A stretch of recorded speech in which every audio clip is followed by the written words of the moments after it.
ceci. Tu ne le sais pas encore, mais tu en as besoin.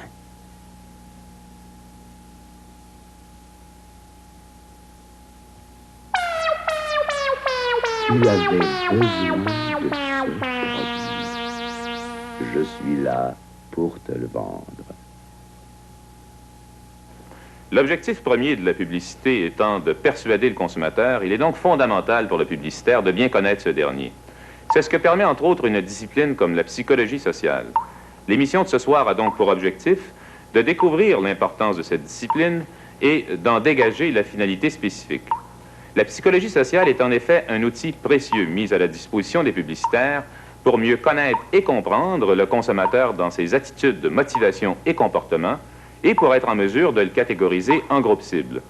C'est pourquoi, après un rapide historique, nous passerons en revue les concepts outils les plus importants et montrerons leur mode d'utilisation pratique, et ce, à l'aide de campagnes publicitaires ayant utilisé des recherches en ce domaine. C'est avec soin que l'on a effectué les derniers préparatifs pour célébrer un anniversaire important. Il y aura bientôt 80 ans que le sociologue français Gabriel Tarde publiait son célèbre ouvrage « Études de psychologie sociale ».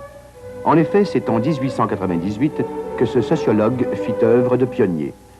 Il fut parmi les premiers à relier les phénomènes psychiques individuels aux phénomènes sociaux. Gabriel Tarde ouvrit la voie à différents penseurs et psychologues qui étudièrent avec attention ces énoncés. Ainsi, le psychologue britannique William McDougall suscita autour de lui de nombreuses controverses quand il publia aux États-Unis en 1908 « Introduction à la psychologie sociale ». Le but premier de McDougall était de démontrer que l'étude des faits sociaux s'appuie sur l'étude des faits psychologiques. Bien que fortement contestée, la pensée et les théories de McDougall firent preuve de beaucoup de solidité, car un grand nombre de psychologues vinrent prendre sa défense. La psychologie sociale était née. Avec Tarde et McDougall, on pouvait affirmer que toute la sociologie se fonde sur la psychologie parce que la vie sociale repose sur les instincts.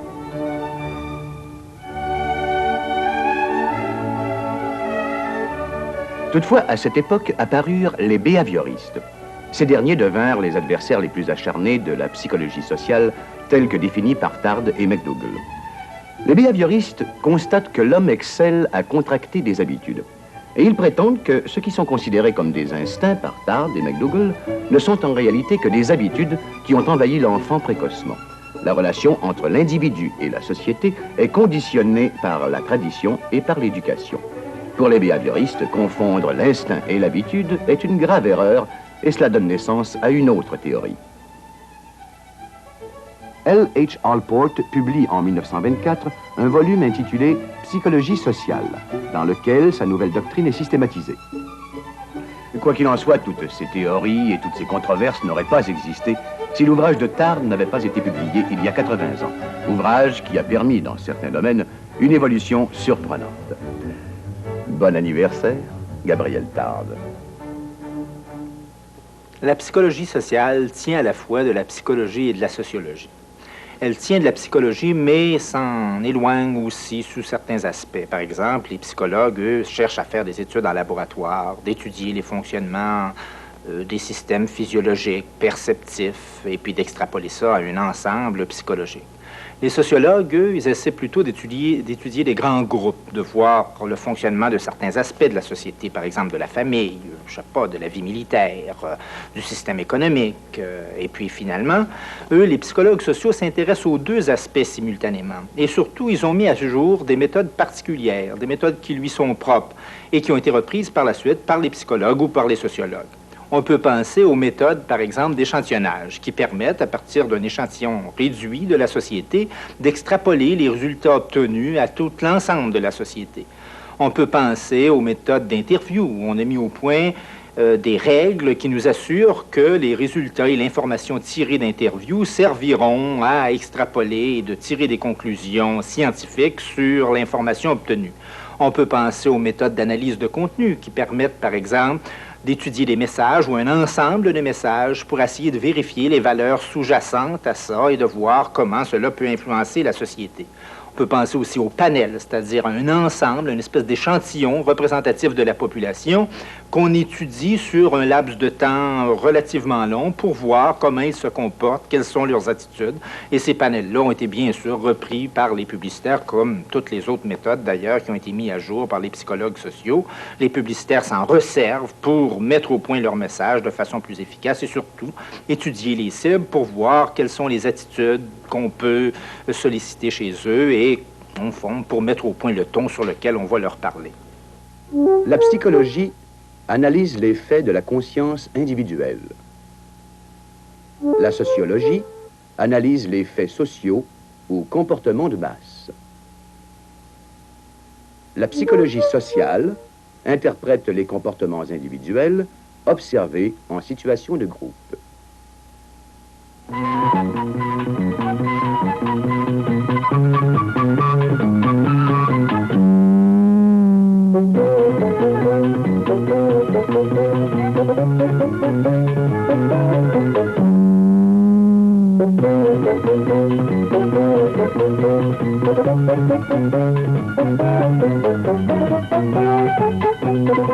Du lait, c'est vachement bon.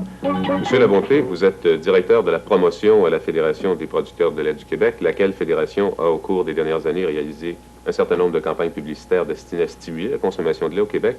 Pourriez-vous nous parler de ces diverses campagnes, en commençant peut-être par la plus ancienne, celle qui avait pour thème « Le lait, c'est vachement bon ». Oui. La Fédération elle-même fait de la publicité au Québec depuis 1 an et demi à peine. Les producteurs, depuis 15 ans, ont utilisé différents moyens pour communiquer un message aux consommateurs. Alors, on se rappelle, il y a 15 ans, qui était le message du lait, c'est vachement bon.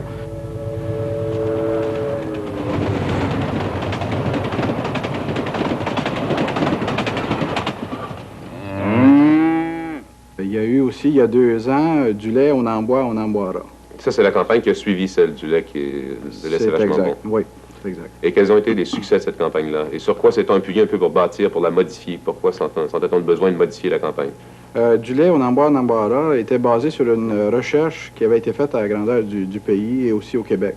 Alors, une recherche scientifique basée sur des méthodes psychographiques, là. Alors, le style qui avait été employé, quant à nous, a été modifié depuis 1 an et demi, là, en utilisant plutôt des recherches américaines et aussi ce qu'on connaissait du consommateur québécois. Du lait, on en boit, on en boira, avait été un insuccès relatif.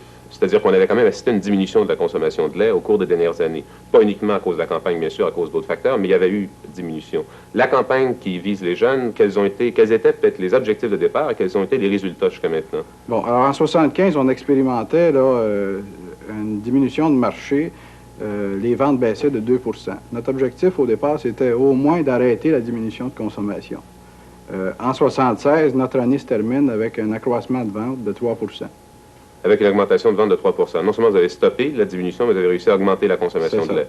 Et d'après vous, est-ce que la campagne publicitaire est un phénomène important dans cette augmentation de la consommation?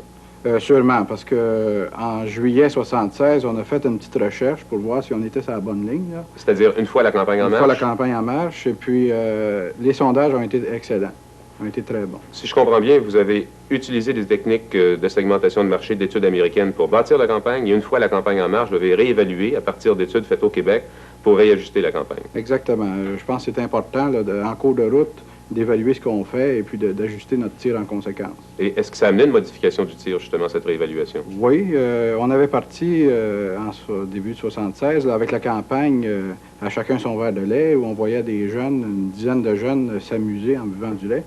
Et puis on s'est aperçu que cette campagne ne rejoignait pas le groupe cible. Là, la campagne était perçue mieux chez les plus jeunes. Alors, on a réajusté notre tir et puis on a la campagne actuelle là, qui est comme et quand ça me plaît. Comme et quand ça me plaît, avec le résultat qu'on connaît. C'est ça. Du lait comme ça nous plaît, quand ça nous plaît. Du lait comme ça nous plaît, du lait comme ça nous plaît. Tu bois mon lait comme ça me plaît. Du lait comme ça nous plaît, quand ça nous plaît.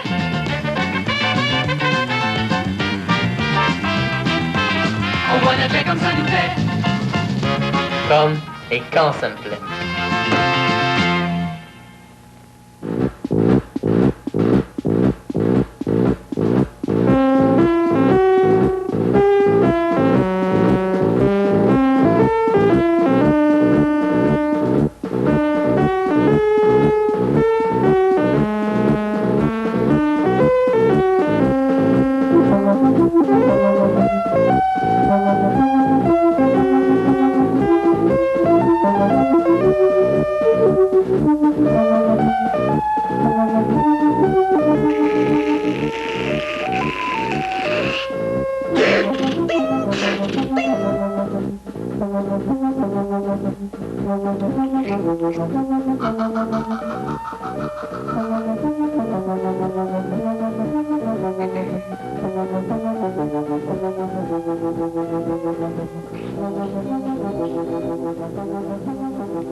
Tout bon vendeur doit tenir compte de l'attitude de son client avant de l'aborder.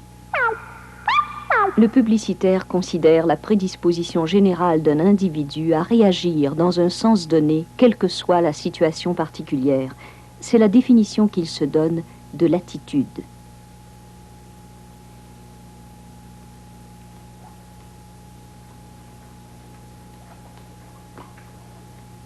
Avant d'élaborer sa stratégie, le vendeur devinera ou prendra soin de s'informer des opinions de son client.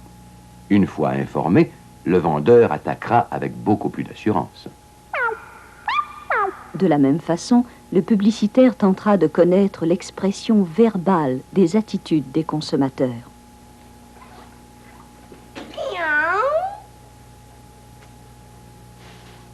Was ist denn? Ich sag auf, ich sag nicht so gut. Ich ist drauf, wenn ich gesehen.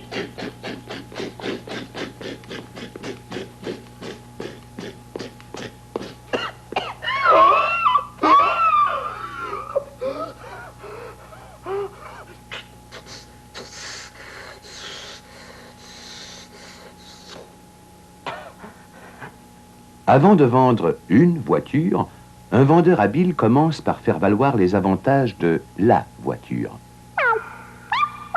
On donne alors au consommateur des raisons pour justifier certains besoins. Nicht so gut. Eine Komfort. Komfort. Komfort. Ingefraumen. Ist eine Bagnolen und Komfort Bagnolen. Extra.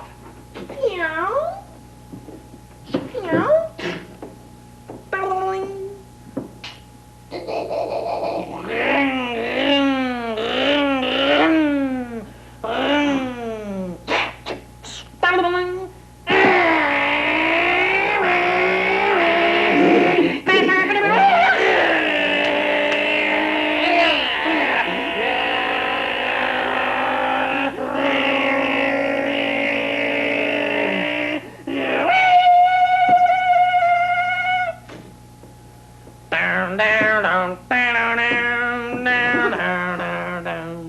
Ingefraumen, Fräulein, jawohl.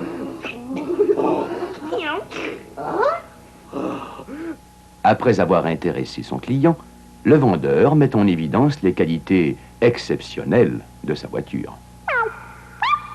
Le consommateur est motivé. On a créé chez lui une tension qui met l'organisme en mouvement jusqu'à ce que cette tension soit réduite.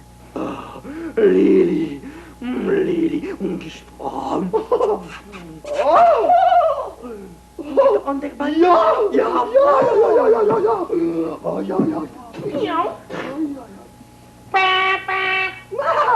Il faut alors que le vendeur laisse à son client le temps nécessaire de se convaincre lui-même.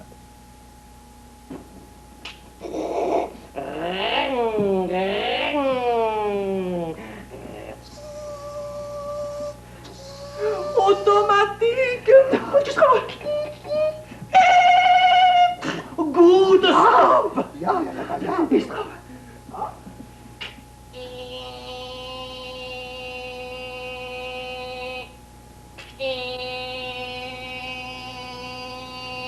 Elektriken und der kaputten.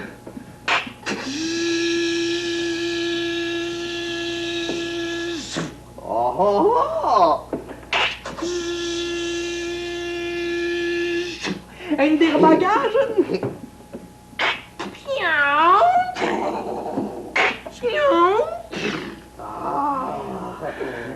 Deutsche Grammophon ist der. Ja.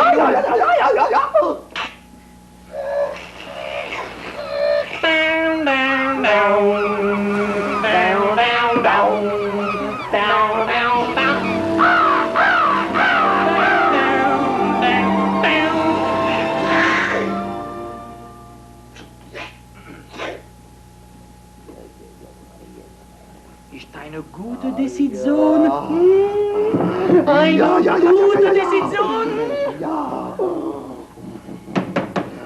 Jawohl, jawohl, jawohl, jawohl. Et voilà, l'état de besoin est créé. Le consommateur ressent un sentiment à l'égard de ce qui lui manque pour s'accomplir. Ich da einen Moment, komm. Ja. Eigentlich ein guter Bagnol, aber ich gebe mich der offengesinnigsten Bagnolen. Ah, naja. Maintenant qu'il a vendu au client l'idée d'acheter, il faut le convaincre de changer son intention d'achat en achat effectif.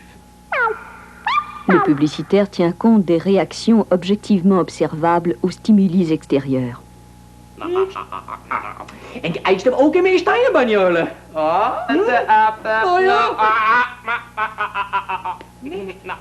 Eine kompakte.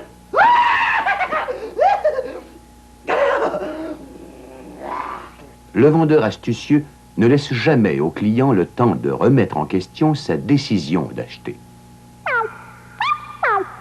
En publicité, on appelle frein la barrière sentiment qui entre en contradiction avec ce qui est présenté comme pouvant satisfaire le besoin. Der Führer der Bagnolen. Oh!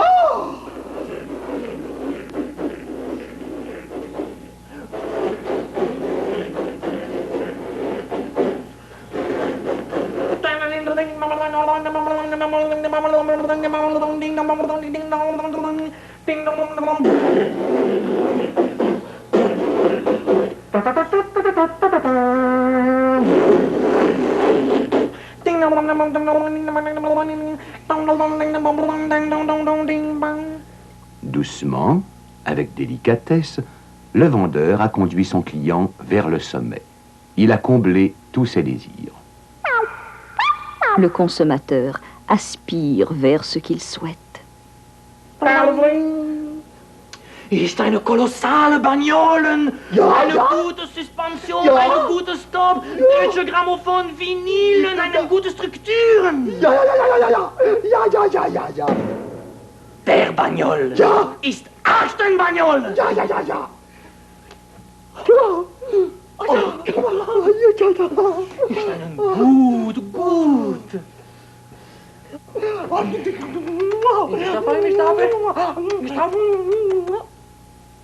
Ungesichtet, ungesichtet, ich den auch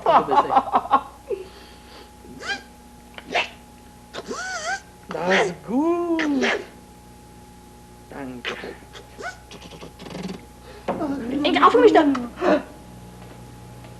Ungeschmichter, einer zu klein. Jawohl, ich stoppe.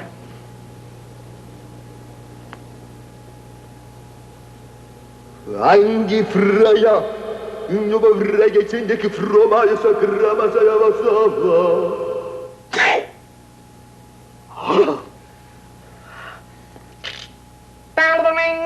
Danke. Und die immer gestopft und gesagt, eine Perfektion. Ja. Auf Wiedersehen. Oh.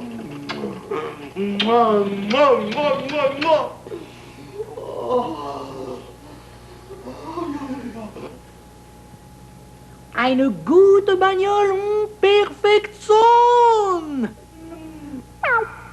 La rationalisation est la justification intellectuelle a posteriori de certains comportements.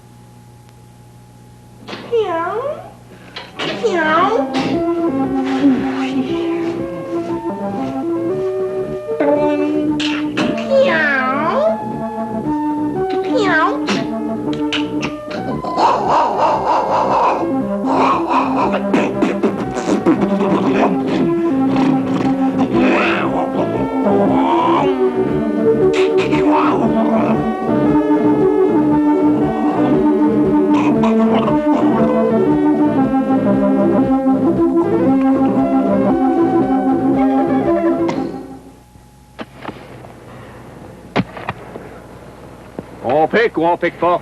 On pique! Le pic vachon, un mélange parfait de gâteau blond moelleux, de crème onctueuse dans un enrobage chocolaté croquant. Alors, on pique ou on pique pas? On pique. On pique toujours avec le pic vachon parce que vachon, c'est des lits fraîchement bon. P-I-Q-U-E. Pique. This is one of many Vachon cakes. Look, 2 slices of delicious white cake, a rich layer of heavenly creamy filling, all covered with a crackling chocolate-flavored coating. With freshness sealed in, Pique makes a great snack anytime, anywhere. Go ahead. You deserve one. Pique, a Vachon cake that's delightfully good, delightfully fresh.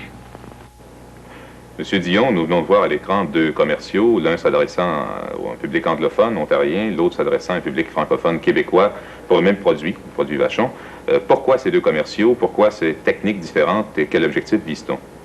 Dans le cas du Pique français, l'objectif est la notoriété du nom Pique. Dans le cas du Pique anglais, en fait, le héros du commercial est le produit comme tel et l'objectif est de montrer que les gâteaux Vachon sont bons et sont appétissants. Et il faut tenir compte du fait qu'en Ontario, Vachon n'est pas connu comme au Québec. Au Québec, le nom Vachon est associé par très très grande partie de la population aux petits gâteaux. Et en Ontario, Vachon est moins bien établi. Maintenant, pourquoi les scénarios différents? Sur quoi s'appuient-ils? Est-ce que vous avez fait des enquêtes ou des études sur l'attitude ou les comportements des Québécois par rapport aux Ontariens qui vous ont amené à concevoir finalement l'un s'adressant à une publicité sur la qualité du produit et l'autre mettant en scène des personnages autour du nom Pique? Tout à fait exact. C'est que les recherches que nous avons faites démontrent que, par exemple, au niveau de la nourriture, les francophones ont des réactions tout à fait différentes que les anglophones. Par exemple, c'est que la boustifaille, pour les francophones, c'est très important, c'est dynamique, c'est vivant, et culturellement, c'est un aspect important de leur vie. Qui est valorisé. Très valorisé. Du côté anglophone, la réaction est peut-être est importante, mais peut-être moins forte et différente. Et à ce moment-là, l'approche est plus en fonction, non pas d'un centre d'intérêt familial ou culturel, c'est davantage le produit lui-même qui est mis en valeur. Dans la publicité francophone, celle qu'on a vue, on a mis des gens autour d'un espèce de scénario où on essaie de faire passer le mot pique ou pique pas. Est-ce que c'est une stratégie que vous employez couramment, celle d'utiliser les scénarios plutôt que le produit? Est-ce que ça découle des études que vous avez faites? D'ailleurs, on a fait une expérience très intéressante à ce sujet-là sur un autre produit qui s'appelle chausson. Et on a pris, par exemple, un chausson aux pommes commercial anglais. On a pris le vidéo anglais et on l'a doublé d'un audio français. Et on a testé auprès des francophones les réactions que les gens avaient face à cette approche-là. Et les résultats ont démontré vraiment que les francophones ne réagissaient pas autant que les anglophones à cette approche spéciale avec une lentille snorkel qui permet de voir le produit. C'est-à-dire la lentille, là, comme on a vu dans le pique anglais, qui permet de voir le produit très rapproché et d'en montrer un peu ses composantes et sa qualité. C'est ça. Les francophones aiment, d'une certaine façon, ce genre de commercial, mais ils ne réagissent pas autant que lorsqu'il y a un scénario, lorsqu'ils voient des gens, par exemple, manger le produit. Comment on mesure la réaction à ce moment-là pour déterminer si c'est un commercial utilisable ou non? C'est-à-dire qu'il y a différentes techniques. Dans le cas du chausson aux pommes, on a fait des groupes. En fait, ce sont des entrevues où on peut observer les réactions des gens et on peut voir comment eux réagissent à ces stimuli-là. Monsieur Dion, je vous remercie beaucoup. D'après toi, Claude, est-ce qu'on a créé ou on a identifié des besoins avec l'émission qu'on vient de faire? Ben, écoute, c'est difficile à dire, là. Disons que des besoins, il y a une certaine hiérarchie des besoins. Il y a des besoins plus importants puis d'autres moins importants. C'est ceux qui sont les premiers, disons ce que Maslow appelle les besoins fondamentaux, n'ont pas besoin de les solliciter bien fort. Quand tu as faim puis tu as soif, pas besoin. Bon. Mais il y a bien sûr des besoins secondaires. C'est le deuxième type de besoins. Lui dit qu'il y en a 4 grands types. Le deuxième type, c'est des besoins secondaires plutôt culturels, alors faisant partie du milieu ambiant dans lequel tu vis. Lire. Oui, par exemple. Troisièmement, des besoins personnels, c'est-à-dire qui ont rapport à ta personnalité. C'est que si tu es quelqu'un qui aime plus faire du travail manuel que du travail intellectuel, bon, c'est question de personnalité, ça. Ouais. Et finalement, un quatrième type de besoins, des besoins artificiels, ceux qui sont créés par l'usage, par la publicité probablement, ça fait partie de ces besoins artificiels. Oui, bon. Surtout, ouais. D'autres qui nous intéressent, bien sûr, c'est que on a peut-être joué plus davantage sur les besoins secondaires ou personnels, c'est-à-dire les gens aiment ça, avoir, par exemple, un statut universitaire, jouir de certains crédits, ou encore, on sait qu'ils aiment plus s'intéresser à la communication plutôt qu'à la physique. C'est ce qui fait que nous autres, on a bâti ce cours pour ces gens-là qui ont des besoins donnés de tous ordres. Donc, finalement, on a répondu aux besoins, ça n'a pas créé dans ce cas-là. OK. Voilà, c'est tout pour ce soir. La prochaine émission nous permettra de montrer l'importance de la psychologie et de la psychanalyse dans la recherche des motivations des consommateurs. À cette fin, nous avons réalisé 2 entrevues. L'une avec Ernest Dichter, le père de la psychanalyse des profondeurs, celui qui a appliqué les théories de Freud à la publicité. L'autre avec Ralph Nader, le défenseur bien connu des intérêts des consommateurs américains.